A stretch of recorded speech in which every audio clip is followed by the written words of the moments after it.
ja ho havíem parlat.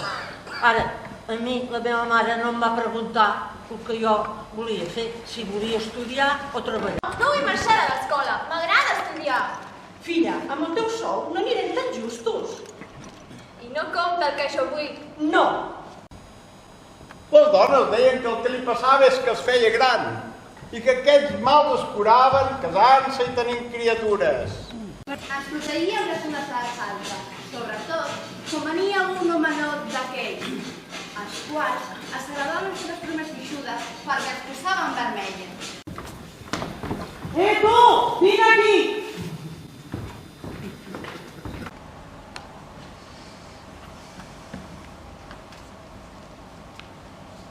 Pensa que de fil prim és teixida la vida. Home, posa fil a l'agulla, que tot forat del seu pedaç.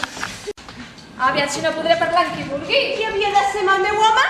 Ah, ara resultarà que sou seu home. Doncs a mi no m'ho sembla pas. No ho sabia. Vaig anar a veure el Ramon i suposo que t'ha dit el mateix que em va dir a mi.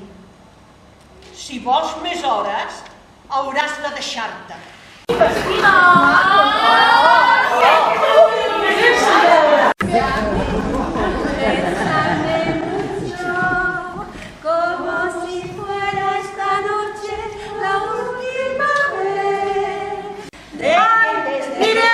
Mireu quin vestit més elegant.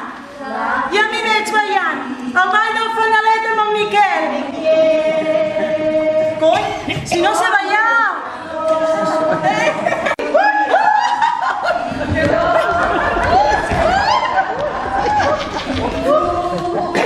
Vinga, no passa res. Ens anirem a la capital a pencar. Aquí s'ha acabat el bròquil.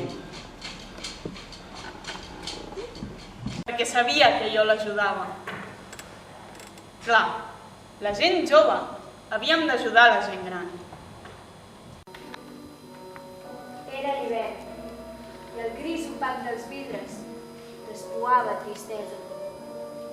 El dia quart vam estimar una noia, darrere un magatzem, amb la presència llunyana i esmortida de les màquines per música de fons.